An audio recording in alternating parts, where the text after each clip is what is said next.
is nitie muma mondiko ni joge na lal nikech koso mar ng'eyo.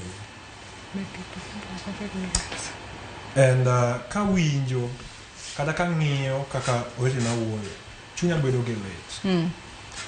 Lit mar chunya biro niya, jogi tiyo gi weche mang'eny e wacho gimoro achiel. Sani kuma wachope, ka dine wabed joma ng'iyo gini e yo matut, dwa ng'iye kaka mana ka wang'iye two sides of the coin. Koni nigi weakness mane to koni nigi mane. Serikal nigi badene mopogore opogore. To police en independent body. Biro wang' jowi Adara to wacho ni IPOA en gi Ruto. Mano koso lony kata ng'eyo. Omiyo gino kwa lande kamano, to ng'ato dwa timo gima, ng'ato dwa mawinjo gima ber ne kadonje ite. To mane mokao to go siasa manyati edero cha, mane wayae.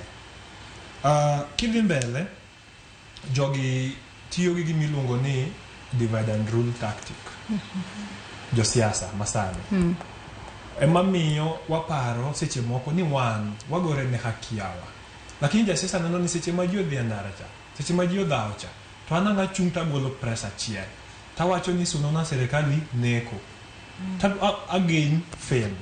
To kase gain that fame, akia tiende gima dugo timo ang'owa, gima dugo do common mwananchi.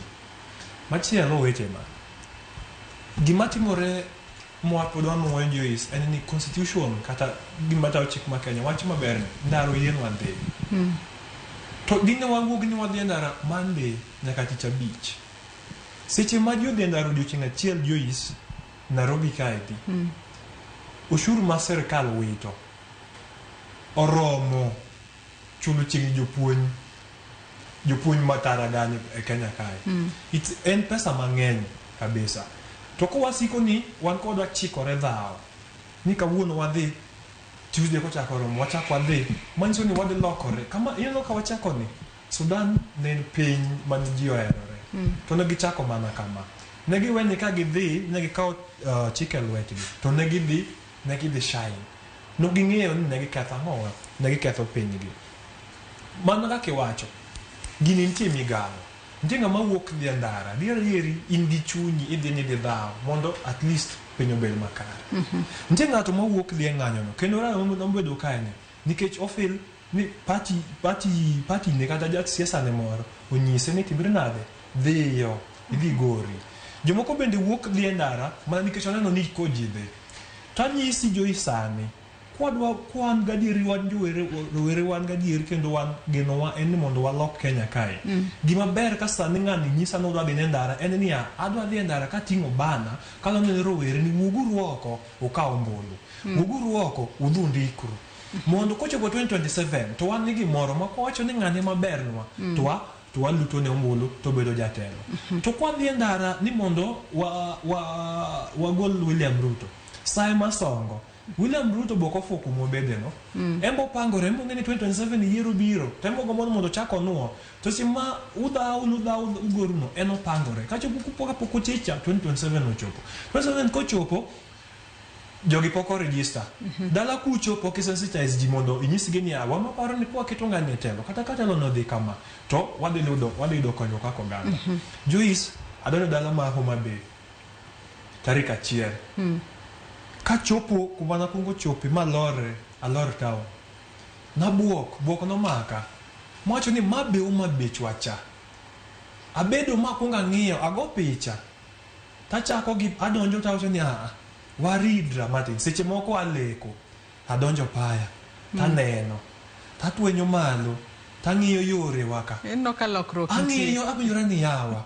Mae kaka jo Central ka bende gimbe giwinjo ga mana kama. Nikech kadonjo iya wan to ng'ato nyisa ni yawa undo ong'ew ne dhawo nyaka yo madhi e puodho ogolam.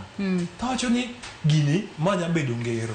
To chieng' mana donjo dala ma Homa Bay ma neno gi wang'a tagoni karik mana winjo ga ka adieri moro nitie igi. En mana ni ya Joyce shida nyalo bedo.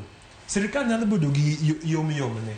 to ko yom no e mwatigo ka ko disadvantage ne ere kaka wanyalo tege ere kaka wanyalo come up gi proposals go jogo mosana wayuago mwacho ni nie sirkal go penja ne kosebedo koseparo kata ni chieng' moro adhi an ofis mbadi kae atera ne this proposal mondo mbadi oriembane iwinjo kata amanyo wandai aterne ma mondo wandai oriembane anyisi Joyce maonge kiawa kata wacho wach machielo achiel kuom gimoseinyo wa mogik en siasa mwagoyo kwa winjo gimwadwacho gima wawinjo gima morowa to gima koro factual maringo makoni ma itimo kama ipango kama pok nwabedo wakarwere omiyo gima anyalo nyiso jogi ni horuok kata seche mitimo investigation en gima very key kiwuok sani mako DIG wanyisie imako DIG tembo dhi e court to defend himself to succeed ingini sirkal jochulo ngano pesa di koro miyo seche moko sirkal bukuga wuoga to tim gimoro ni piny owacho ni jopiny owacho seche ma jopiny owacho no mano koro waonge jatelo manyiso niya